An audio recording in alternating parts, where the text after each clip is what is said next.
You ask Tiger to calculate. This deals with linear inequalities with one unknown.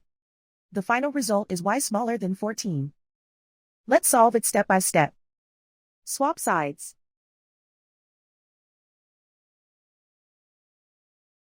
Group all constants on the right side of the inequality. Add 9 to both sides.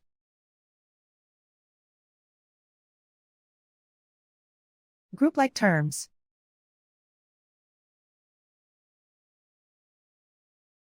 Simplify the arithmetic.